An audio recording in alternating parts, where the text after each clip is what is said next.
Good afternoon. My name is Palo Pierce. I'm a vice president at Eduporium. Eduporium, our focus is on STEM educational technology across the nation, and we've been putting together a webinar series to kind of introduce and bring up some salient topics that we feel are pretty important to the educators across the United States. So we're pleased today to have the Sphero team with us to talk a little bit about the role that Sphero has with their products in regards to both in-person classroom, which they've had a long history in, and also with hybrid learning experiences. So I'm pleased today that Greg Rousos has joined us. Greg is in charge of partnership and strategic accounts at Sphero, and Nate Ubowski, and he's in charge of educational content and the professional development manager. So, which is great to see. So they both have extensive experience in education, and I look forward to learning something myself today. We encourage people to ask questions. We have some people from Eduporium watching it, and if we don't get to the question right away, we'll either answer it online or we'll answer it verbally during the flow of the discussion today. So I have added my personal email if there's any questions or things we can follow up. We intend on giving everybody a copy of the presentation, and then also having a copy of the recording, which we'll send out to both those who attend and those who were unable due to something that kind of came up. So with that, I'd like to hand it over back to Greg and have Greg move forward. Awesome. Thanks, Palo. Welcome everyone to our webinar today. As Palo was talking about, we are going to talk a lot about our products and kind of some best practices for jumping off into the deep end with some amazing STEM tools that we offer. Before we get too far though, I like to just give a little background on who I am. My name is Nate Ubowski, as he said. I am a former classroom teacher. I have spent 8 years teaching high school before jumping into my role at Sphero. I spent 6 years as a language arts teacher, trying to really infuse my classroom with technology. And then I transitioned into an instructional technology role in my district and took over the STEM lab at the high school and really focused on innovative practices and really trying to push my school and my district forward into the 21st century because I felt like we were about 15 to 20 years behind. So that was kind of my background before joining Sphero. And as Palo said, my role is educational content and professional development. But the way I describe it is I support educators. So I support through training and I support through writing content that you can turn around and then put into your classroom. And Greg today is going to be joining us. He's going to talk a lot about our products and kind of talk about what you see with our products and kind of how those can transform some of your classrooms as well. But before we get too far into things, I like to kind of lay the groundwork on what we're doing today. So I'm going to talk a lot about our products, and we're going to talk a lot about some of the mission and approach to what we do, because that's foundational. Instead of talking about what and what's really cool, let's talk about the why we do what we do. And from there, we're going to talk about the tools that we have, some best practices for integration into the classroom, and some best practices for the hybrid learning. And throughout the course of the webinar today, if we get interrupted with some questions, we'll try to address those questions as they come up. But there'll also be a little bit of time at the end to answer any pressing questions if they didn't get answered. And so Sphero, as a company, we've been around for about 10 years, started as a startup company out of Boulder, Colorado. And a lot of what we've done is around cool robots and these spherical robots that are becoming more and more popular. But really what it is it's laying the foundation for a fun way for students to learn. And so our mission is really about finding a way that we can turn this little robot, whether it's our spherical robot or our rover, into a blank canvas to be able to be integrated into a STEAM classroom. So if you want to teach a science concept, you can do that with our robots. If you want to do something that's arts-based, like I said, this is a blank canvas. You can turn it around and do some really cool things. We like to use the term going beyond code because while computer science and coding are foundational to understanding how to control the robot, what you do with that coding becomes so much more important when you think about where you can take the classroom implementation later on. So with that, I like to lay the foundation about our mission. And we are all about making change makers. So the students in our classrooms, they're going to be the ones who are walking on Mars probably sometime in our lifetime, which is just flabbergasting, right? And so when we think about what we're doing, we know the 4 C's of education. Every educator has been having these drilled in their heads for the last 20 years, if not more. We have the critical thinking, collaboration, communication, and creativity. And those all lay the framework and the foundation for what we do as educators. But at Sphero, that's not enough for us, right? We wanted to add a couple more. So we thought about what students really need, and we want them to have curiosity. If you think about it, our robots, they come in a clear shell. You can actually see the guts, the inner workings of these robots. Why did we do that? Because we want to spark curiosity. We want a kid to look at this on the inside and wonder how the gears work. Or we want them to see the circuit board and we want them to try and figure out what all of those little transistors and little chips are on top of that circuit board. We want that curiosity. Every meaningful invention, everything that's kind of moved society forward always starts with a question. I wonder how, I wonder if, why doesn't this? And from those questions, we actually move forward. And that's what we want our students. They're learning, they're curious, they're asking questions. And to add on to that, we added one more C, which is about community. Now, community, when we think about this, is the 6th C. It actually encompasses all of the things above it, right? So we're not just working with a partner and doing something with collaboration. We're not just creating something cool and asking awesome questions. We're doing all of those things in the interest of improving the people around us as well. Doing something to better our community, whether it's our classroom, whether it's our school, or even it could be even bigger and talk about our nation, right? So these all really kind of transform how we think about content at our company and how we think about what we're providing for students and educators in the classroom so that they can turn around and make things as amazing for their kids as possible. And we know that it's really important to think of STEM education, and not just because we're a robotics company, not because we're just doing this awesome technology stuff that we make. We're talking about it because it's important for the future of our kids, for our future of our society. We know that STEM fields are going to be transcending all of the other fields. And I like to include art. I'm a former language arts teacher, so I really think of it as STEAM, right? Having a good arts background is important too. But if we pay attention to some of this information, 78% of the students who say they decided to study STEM decided in high school or earlier.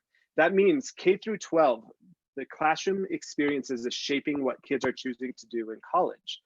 And if you think about that, if you're an educator, if you're working in a middle school or an elementary school, only 21% of those students in those majors in college decided earlier than high school. So they're in middle school or elementary. But the most important factor here is down on the bottom there, that only 1 out of 5 students, the students who are majoring in a STEM field, actually felt prepared to tackle that subject when they graduated high school. That means we have a lot of ground to make up. As educators, we have ways that we can incorporate and think of ways to infuse STEAM into the classrooms, whether we're a specific science or technology classroom, or whether we're a technology special, or whether we're in a music class. All of these ways we can start to infuse a culture of STEM and thinking like a STEM student or a STEM teacher that will transform things. And so that's kind of the why we do what we do, why day in and day out I'm writing lessons and training teachers to transform classrooms, because that's what we love to do. And part of that is really equipping the teachers with the tools to be able to do that. And so I'm actually going to introduce Greg to kind of talk specifically a little bit more about some of the hardware that we have and how some of that hardware and the tools that we talk about can be translated into your classroom. Great, thanks, Nate. So yeah, Sphero Hardware. I'm just going to talk about some of the robots we have, as well as our approach, and then Nate's going to get into the fun stuff of how to actually use them in a number of different environments. So we talk about the Sphero approach. It actually goes hand in hand with our mission, and it's really just to take this hardware, these robots, and create an incredibly fun, engaging, and hands-on way that these students can learn, and then learn together, because we want them to be a collaborative type of team environment. So those who are familiar with Sphero will know that these aren't all of our robots, but these, we're just going to highlight a couple of them today. So like I said, if you're familiar with us and you've seen some of our robots before, the Bolt is the latest iteration of our spherical robot. It's extremely durable, it's waterproof. You can code on a number of different canvases that it'll get into. And the cool thing about it is it has all of these great sensors that are packed in it. So you have a magnetometer, infrared transmitters, receivers, ambient light sensors, and LED matrix. And that's great, but what does that all mean? I'm big on illustrations. So, when I was in school, we did the egg drop, and the fire truck came, and we dropped a contraption that we made with a team, and it either broke or it didn't. So there was a school in Ireland that had their take on it, and you can see it on the Sphero Edu App. The lesson's called Terminal Velocity. But what's cool about these robots is that you can, if I were to throw one up in the air and have it land in my hand, it's going to tell you and output the information of velocity, time, distance, collision, free fall, all those wonderful things. So now you can take a project like the egg drop and say, well, did it break or didn't? But now we can see who made the most efficient contraption. And that really is going back to the real world. We're always trying to make things more efficient and work better. So that's kind of how I look at what are the sensors and how do you use them? Well, that's just one way of doing that. And so this robot's amazing for grades 3 through 8. And then, you can go a little before, a little after, depending on where you're at, but it works with a number of different skill levels. Once you go beyond that tank-like robot you see there is called a rover. And it can do many of the same things that Bolt does. Doesn't have the cool programmable LED matrix on there, but it does have a color sensor on the bottom. So you can actually program by color. And the other main differences that I would say compared to our robots is the precision. So with a spherical ball, you can only be so precise. Our engineers really took that to heart, and we wanted something repeatable and precise. And so that's what we kind of focused on with the rover, and I think we did a very good job of achieving that. The other really cool thing that I love is the ability to hook up third-party software. So if you're already working with microbits, Raspberry Pis, Arduinos, and a host of others, our teams have created software and SDK, so now these things can talk to each other. Which is amazing because it really just takes the cap off of what you can and can't invent. And the other thing is, when we, back at a time where we actually spent time together in the office, you could see our engineers work together, and they'd be hopping in and out of chats, they'd be in GitHub, they'd been going to each other's desk, and it was just wonderful illustration of what collaboration in the workforce is. So we tried to take that and we tried to put it in the hands of middle school and high school students. And replicate that environment. So whether they're going straight into the workforce or whether they're going on through college, they have a level of preparedness that makes them feel comfortable and capable. So the next one I want to talk about is those are great. It's great to have robots, but can we use them in a classroom? And for our educators, is it even manageable to use them in a classroom? So we create classroom packs for all of those. You're looking at the Bolt Power Pack, which is got 15 robots, a bunch of accessories, and a really cool case that's rollable and allowable to go from classroom to classroom. The other thing is, if you you haven't seen our robots, the Bolt is inductively charged. So you put it on this little case, you plug it in the wall, and it'll charge. In this case, you just plug one plug in the back of that power pack, and it'll charge all 15. So you don't have a big mess of cables, which I personally think is nice. Secondly, you'll see over to the right there, you'll see some of the bundle options. We've got a computer science foundation that walks you through curriculum. What I really like is kind of the flexibility of it, the ability to learn in different themes. So art, You've got geography, you've got a whole bunch of different themes that you can go and work through 72 lessons, which take you through draw, block, and JavaScript. And then right below that, we've got a code mat that is great if you're in a makerspace or an environment where you have a lot of different skill levels. You can kind of break these code mats out, have different challenges for each one. So everybody, no matter their skill set, is learning during the time that you have. And they bundle really, really well with the Bolt. And I'm not going to go too into detail. If you have questions, Palo and the Eduporium staff they're one of our premier partners. They do an amazing job. They'd be happy to answer your questions on those. Hey, Greg, just a quick one. Yeah. On the Bolt Power Pack, because there are some people who might be interested in hybrid environments and stuff like Sure. that. You guys have instructions on how to take it apart for, if they wanted to bring a Bolt Pack in now, but then use it in like a hybrid environment, by splitting it apart. We recommend just closing the top and shaking it until things become loose. No, Nate's going to actually walk you through step-by-step kind of and give you more information on that. So yes, whether you're hybrid, virtual or in person, we'll take care of you there. Thank you. The last one, yeah, you're welcome. Little Bits. So Sphero acquired Little Bits in 2019 in August. Sorry, it's all running together. And Little Bits, if you've never seen it before, they're small little electronic building blocks that snap together to make circuits. They teach critical thinking, problem solving in a wonderful open space that just gives people the flexibility to learn. That is an illustration of our STEAM Plus kit that blends device-free learning. So if you don't have one-to-one or you just don't have devices on hand, you can do over 40 hours, I think it is, of STEAM learning without a device at all. And so again, illustrations real quick. We had a science fair. There was a young boy in Ohio. I want to say 5th grade, but I can't quite remember right now. But he worked at an animal shelter, and it was a kill shelter, and noticed a lot of these animals were afraid to communicate with people.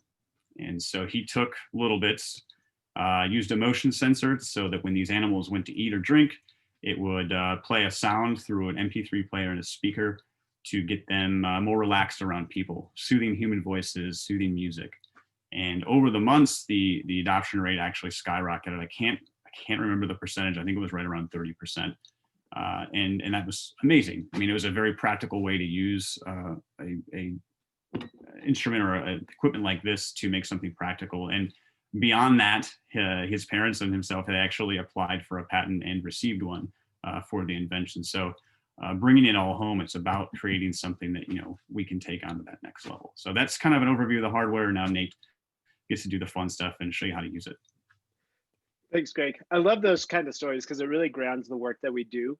And not only do you share awesome stuff like that, but every teacher has stories like that when they're doing amazing things in the classroom. So that's going to kind of center us and bring us back to some of the best practices for Sphero in the classroom. So before I jump into talking a little bit, I want to just pull I can't say the room because you're all over the world. But if you guys will do me a favor and drop in the chat box, on a scale of 1 to 5, what is your experience level with Sphero, whether it's Sphero robots or Little Bits? 1 is I know nothing, I'm brand new, and a 5 is like I'm an expert, I should be a Sphero hero. Where can I sign up and where do I send my resume?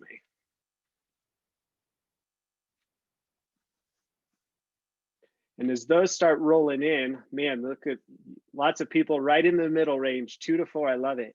We have a couple new people with a 1. That's exciting. So as those scores are rolling in, I'm going to use that as kind of a jumping off point to make sure that I hit all facets, right? Just like we want to meet the needs of our learners in our classroom.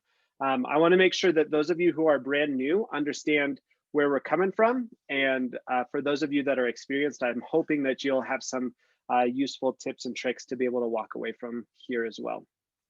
So for those of you who are new, the foundation of our robots and programming robots and getting them to move around the room and do different things relies on the Sphero Edu app. Now, the Sphero Edu app itself is essentially device agnostic. So any device that's been created probably in the last 5 to 6 years will definitely be available to have the Sphero Edu app, whether you're running Amazon Kindles in a library, or whether you've got Microsoft Surfaces at your school. Whatever your device situation looks like, we have the app available for it. So Mac, Android, iOS, Microsoft, all of those things. But beyond just the Sphero Edu app, we actually have 3 different levels of programming for students at different stages of their learning. So you'll see here, we have 3 canvases. The first one we call our draw canvas. The draw canvas is really designed for pre-readers. We're talking kindergarten, or actually pre-K, maybe all the way up to 1st and 2nd grade. Students who maybe don't have the vocabulary or don't have the reading skills to be able to do the block-based programming. But the draw-based canvas actually lays the foundation and the framework for understanding one of the most influential concepts of computer science, which is sequencing. The order in which you draw things or the order in which you do things on the screen translates to the order in which the robot will do it. So that's really important for them to start to understand. And it's also really helpful for students to understand how the robot moves around as well. So it gives a lot of information to students at a really early age. The block-based programming canvas is actually where most of our students live. I would say about 80 to 85% of our students live in that block programming canvas. And the block canvas is built off of Scratch. It's drag and drop blocks of commands to control the robot. And the order in which the blocks appear on the screen is the order in which those commands are then taken by the robot. And for those of you who are teaching maybe middle school up into the high school level, and those kids have already been doing some programming experiences in their schools, maybe for several years, and they want to take the next step, we actually have a full JavaScript developers environment inside the Sphero Edu app, which allows students who want to learn text-based programming. They want to learn all of the syntax and all of the logic of JavaScript, and they can use JavaScript to program our robots. And so that's really the foundational piece of our app. There's a way to enter into the app with whatever students you're working with. But I also have a lot of times teachers are asking like, but where do I go? What do I do? How do I get started? And so I'm giving you right now, if you screenshot anything, if you're brand new, this is the screenshot you want to take. This is going to be the set of 11 activities that are going to take you from a Sphero novice all the way to a Sphero expert, right? We have the draw-based programming canvas. We have 3 activities to get you familiar with that. Then we have 4 block-based activities that will get you familiar with how to use the blocks. Now, don't worry if you're new to programming or if you're new to Sphero, all of these activities will lead you to success. We provide you with step-by-step instructions on how to get to the end product so that you can see things work. And then we have 4 text-based activities. And those 4 text-based activities actually have students thinking about transitioning from blocks to text, and then even beginning their own programming with text-based JavaScript. And so those activities really are the starting point. If you're a teacher and you're thinking, what do I need to know? What do I need to learn? That's what you need to do.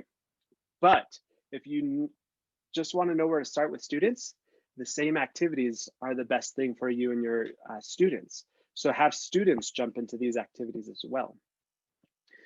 As I mentioned, the Sphero Edu app, there's a lot to it. So I'm going to kind of break things down. But the most important thing to keep in mind is looking for an activity or a lesson for you to implement into your classroom. There's 2 categories of activities inside the Sphero Edu app. We have activities that are created by Sphero. That's myself and my team. We create those lessons for you. And there are activities from the community. That's the teachers like you, the teachers who are in the classroom day to day, and they want to write awesome lessons and they want to share them with the greater community. Those pieces are divided into some ways for you to find what you're looking for.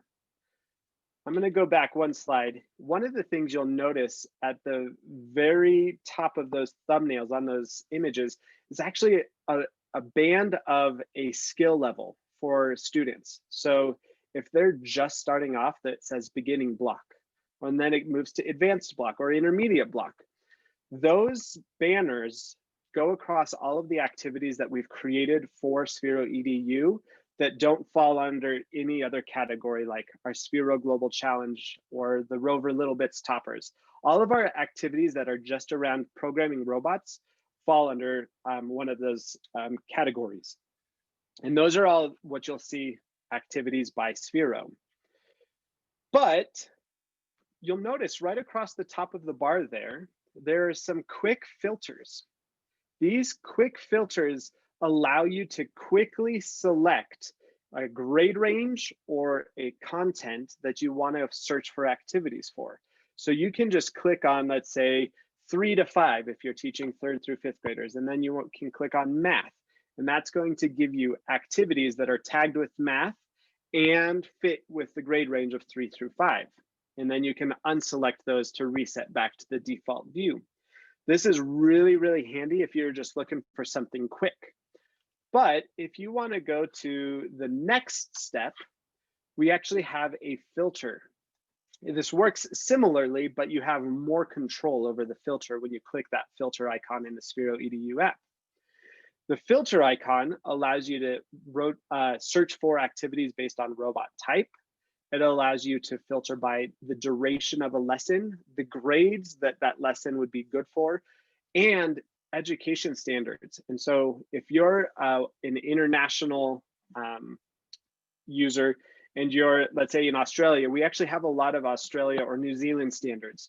If you're joining us from the US, we have tons of the US standards as well. And the last piece that you can filter by are tags. And think of tags as just categories. So we have tags for infrared, we have tags for block programming, we have tags for storytelling. All of these things can just be simply filtered out and look for activities. It will prioritize this activity list first by Sphero, and then it will pull community activities after that.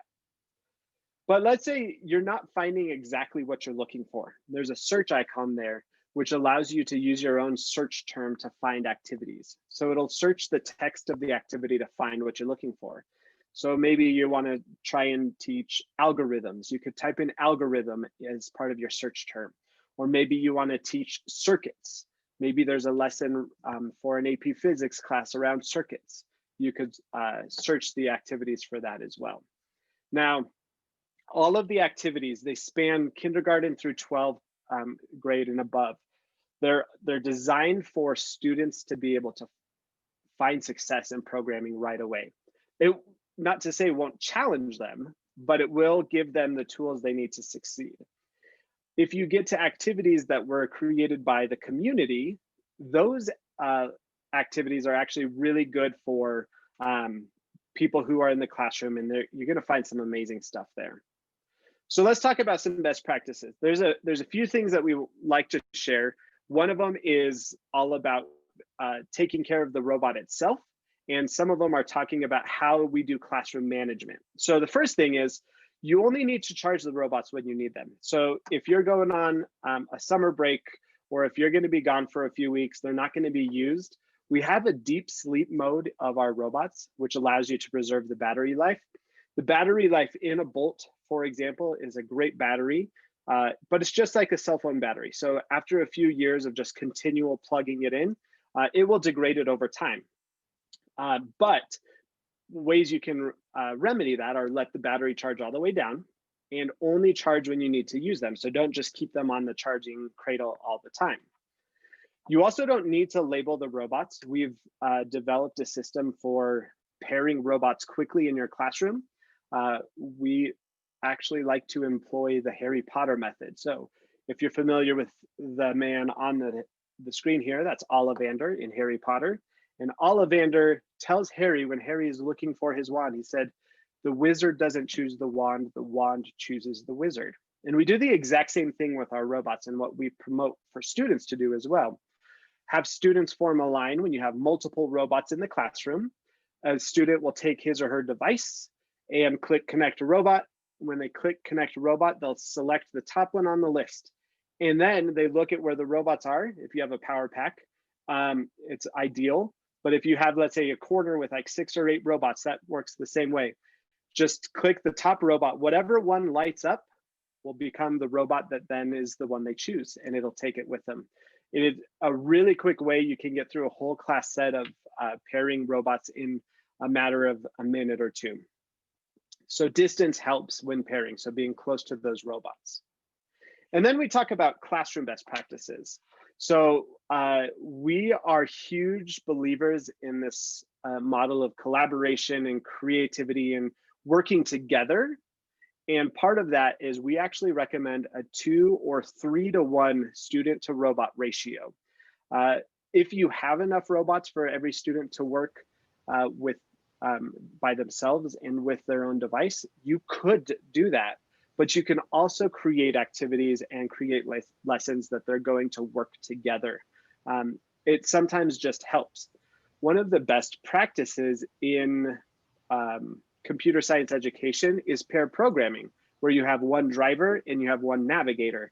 The driver is the one doing the programming, and the navigator is the one kind of keeping everything in line and making sure the tasks are being done and that you're keeping track of the robot in the room. So those are a couple of ways to really promote collaboration in the classroom there as well.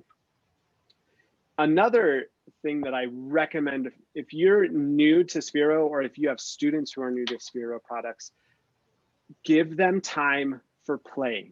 Give them time for invention. Those pieces are sometimes oft overlooked when it comes to classroom because we feel like we need to fill the time of our classroom period. But play is such a powerful teacher. And if we give them time to kind of play around and see how the robot's working, that kind of allows them to then dig into the lesson after you give them that time. The last thing that I'm going to kind of prompt you with thinking about before we move on is to think about whether you need to provide space for robots to move around in the room, or you want to do what we call tabletop programming. And that's basically just programming a robot just on the table, controlling the axis. You can turn it into a remote control based on how you turn it. Or maybe you're just using the LED matrix on the top to do some creative challenges, and they're going to do stop motion animation with the matrix on top. That would be an example of tabletop programming. It doesn't need to roll around the room, but getting this robot to roll around the room is also really fun. So if you can, try to find space for that. Move desks to the side of the room, go to the cafeteria if it's open. Those kind of things kind of change the landscape for the learning if we think about it. Hey, Nate, quick question for you. Yeah. What device is the easiest to take control of a bolt, or, you know, from a programming or controlling a perspective? There's a lot to that question. It's kind of a loaded question. The particular question is about a phone versus an iPad. Yeah, well, the biggest thing that I would recommend is, in general, mobile devices are the most consistent uses of connecting to robots, specifically iOS devices. So whether it's an iPhone or an iPad. The reason why I say that is we've seen the most success, and the success rate on connection and pairing is always higher on Apple devices than it is on Android devices. But it's nominal. But when you start talking about Chromebooks versus MacBooks versus Windows machines, the Bluetooth architecture on those devices are so different from device to device that it presents more problems over a longer time span. So mobile devices definitely work better than computers, I would just say, as a general rule, but it's also going to be pretty nominal, the difference between the two. Cool. One last question. You know, it's probably common in classrooms where you'll have some kids who may have played with the Sphero and others, so they have different levels of expertise or maybe have learned. Do you have any best practices on how to deal with different levels of expertise in a classroom? Yeah, there's a couple different modes of thinking around different levels of expertise. I prefer a couple different approaches. One of the approaches that I would like to take in my classroom was to have students act as a mentor and a learner together, and I would pair those two students together. So someone who's experienced with someone who's a novice, and kind of have them teach them the ropes. The other way you could think about it is to present multiple challenges or multiple tasks and kind of provide like choices, like a choice board almost in the classroom. So thinking about where a student with zero experience could find success, but then also finding several other tasks where a student who has some expertise can also feel challenged, but make it so that this student doesn't feel like they have to progress to where the other student is. Just make it kind of like a black belt or a ninja challenge, have them go to the next level. Those are the two methods that I always employed in my classroom personally. Thank you, Nate. Thanks. For sure. Now, one of the cool things we integrated into our Sphero Edu app starting in this school year is class codes. And this is going to be the easiest and fastest way to get your kids into the Sphero Edu app and programming. So a teacher is going to create a class and they'll be given a class code. If you're familiar with Google Classroom and their class codes, you'll see kind of a similar trend there. So give them the code. The student will then go to the section of the Sphero Edu app, click sign in as a student, and there's a spot that allows them to type in the class code. So they would type in the class code, and from there, the student can then type in their name. It's just first name and last initial. Through the class codes, there's no personally identifiable information. So we're not collecting anything other than a first name and a last initial. Or you as a teacher can actually pre-populate a list of students and they can choose from that drop-down menu on selecting their name. Those are two really good ways for them to get through it. Now, I'm going to come back to the class codes here in a minute because we're going to talk about classrooms that have now turned hybrid or even maybe virtual. And we're going to talk about how class codes and other ideas of kind of moving to a hybrid setting. Once the pandemic kind of reached its onset back in March last year, we launched a page to really promote and provide some resources for educators looking to jump off into how to jump things into a new mode of learning with physical devices and robots that are usually left in a tech classroom or in the library. So we created a resource to help educators turn their power packs into lending libraries to be able to disassemble a power pack and get those devices to their students and maybe rotate them through a cohort of students if possible. So a power pack can be disassembled. And when you disassemble a power pack, this charging cradle comes right out. And the charging cradle is the same as what comes in an individual box, but the charging cradle just needs a micro USB cable to charge the robot. So if you have extra micro USB cables sitting around in the tech office somewhere, or if you've got students who they've got devices at home, they have cables, they can plug in their own robot. And then you provide them the robot and the charging cradle, put it in a little bag, put it in a little pencil box. They can then take this home and program it at home, and they can do assignments and things like that. If that's something that you're interested in exploring a little bit more, check out our Sphero page called Socially Distanced with Sphero. It's under our COVID-19 resources. Now, for those of you who are kind of focusing on a hybrid model, maybe you have students who are sometimes in the classroom and sometimes at home. Maybe you have some students who are virtual and listening in to your lessons while some students are in person. What are some ways that you can work through those kind of things with Sphero? So, like I mentioned, if you have the capacity, the devices and the ability, creating a lending library is really fantastic resources. Obviously, we know that's not always going to be the case. And if you're working in a hybrid setting, most likely students in the classroom will be able to have a robot and the students at home won't. So we have a few modifications that I would recommend thinking about for hybrid learning. The first one is thinking of pair programming, but making it digital. So you have the in-person driver. They're the ones controlling the programming of the robot in the classroom. And then you have the virtual navigator. And the navigator is then kind of coming up with the algorithms. They're kind of the ones doing the debugging of the program.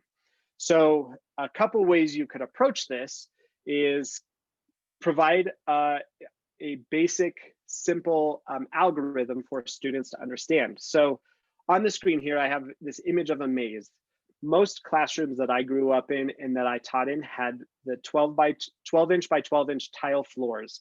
So use that as your measurement tool and have the student who's in person maybe measure, if I use a roadblock that goes at a speed of 60 for 1.5 seconds, that gives me 1 square of movement. Well, give that information to the virtual student and have them then create an algorithm to go through the maze with that information.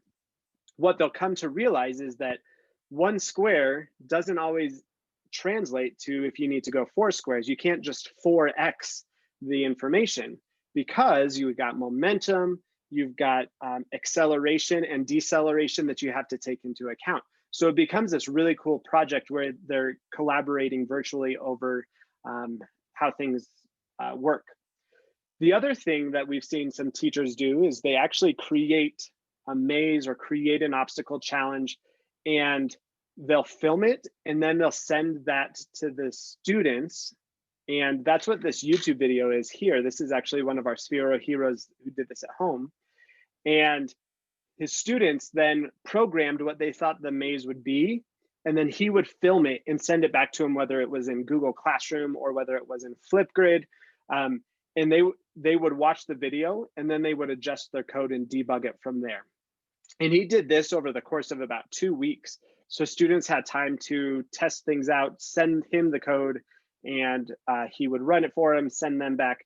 Just some really innovative ways to think about the limitations of not being in the same room all at the same time. So think about those digital tools that you can use to create shareable videos like Flipgrid, like YouTube, even if that's something that's available. If you're in high school and you've got students who are on TikTok, have the TikTokers in your classroom, have them make some awesome Sphero robot tutorials or challenges and have other students complete it, things like that. But when you've got that virtual setting, a class code is actually probably 100% the best way to have programs shared between students. So you'll notice on the top screenshot here, I actually have a student named Luke S, as in Luke Skywalker. And he has a program called Virtual Challenge Try One. And inside, when you're using class codes, you have the ability to share with the teacher and share the program with your classmates. Now, when you're sharing with the classmates, it goes to all of the classmates in the class, which isn't a problem if you're paying attention to things. But it's no downloading of a program, no emailing of a program. All it is a simple click to say share to my classmates. Then you'll see Carlos has the screenshot on the bottom right, and it says that he has a section that says programs shared by my classmates. And programs shared by my classmates, you'll see that virtual challenge, try one, from Luke. And so he can just click on that and run that program right away. And then if you have a shared Google Doc or slideshow, they can then start to film their work, put it on the slideshow, type out their debugging notes. They can start to collaborate digitally and really refine how that is working there.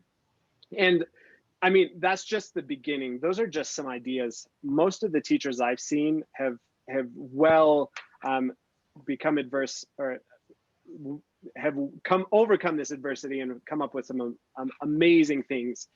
And we love when you share those things. So we want you and encourage you to share those via Twitter, via Instagram, or even just email us. Those are the kind of things that we love to see. And as I mentioned, when Greg shared the stories, ground us in the work that we're doing. So that's kind of what I wanted to share today. Those are a lot of the best practices when it comes to classroom and hybrid learning that we've adopted and we've seen success with. And so I'm going to open it up if there are any outstanding questions and kind of make sure we honor your time in this webinar.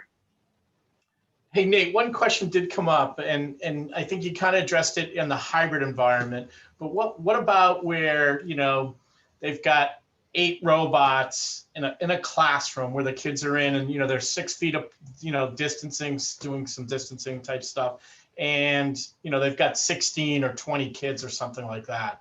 What do you suggest in that particular environment, different than the hybrid? Yeah, that's great. We actually have these 3 activities you'll see in the upper right-hand corner. These are 3 activities that are designed specifically with the concept of having to be socially distanced in the classroom. They're a really good jumping off point. We also have a resource on our COVID-19 page called Socially Distanced Learning, and it talks about how to clean the robots, how to share devices if you have to in that kind of setting. And it really focuses on how you do that classroom management when it comes to this crazy and I mean, just unprecedented world that we're living in right now, for sure. And I believe those resources live on Eduporium's website as well. Cool. Yeah, thank you, Greg. Good. Just a question out there. Let me just see. Any other questions, team, or anybody else out there have any additional questions for Nate or Greg? We want to see if there's anything else out there. We've got a couple more minutes. Just a quick question, Greg. I know anything with a virtual robot or anything like that? Did we talk about that? I may have missed it. Virtual robot, not yet, is the best I can tell you. Okay, so there's nothing. Okay. But we see the need. How about that? Good. Okay. Sorry to jump the gun a little bit. Okay. No, you're good. Well, it's good to kind of put that on the table. Great. All right. Listen, I think I want to, to recognize people's time. I know that, our teachers have a lot on their plate, educators, librarians. So I want to thank Nate for your time today, Greg for your time today, and for everybody else for attending today. It's been very, very good in regards to getting your perspective on where Sphero is, and you're one of our most important partners. Let me just check quick on Q&A. There's one last question. The student says the Sphero starts with her program, but something happens and it just stops, like it dropped the connection. Any suggestion? We are currently, there is one set of iPad and iOS devices that have been experiencing disconnecting issues within the last week or two. And this stems from a known issue that we've recently discovered with Apple. They updated their Bluetooth information and did not debug it correctly. And so we are having an issue with some iOS devices dropping signal right now. And it's based on a certain chipset. So I don't know the specifics of what it is, but if you keep having issues, please reach out to support@sphero.com, and that will help us kind of track that information and get you the right answer to your questions as well. Great, thank you. Good to hear that last minute, perfect question. Good. Yeah. Any other last minute questions or anything else came up? It's one idea, hold on. Great. All right. Looks like everything is pretty good. If there's any other last minute question, please send it to Palo@Eduporium, PALO@eduporium.com, and I'll make sure that Nate and Greg get that. Once again, I want to thank Nate and Greg for their time today. And I also want to thank you, the educators, for attending today and for all the great work you're doing. So once again, we will send out a copy of the presentation. And there might be some other little white papers in there or something else that Sphero might think that might be something you could use. And we'll go from there. So great, everybody, have a great day. Thank you very much. Thank you, guys. Thank Take you. care. See you later. Bye-bye.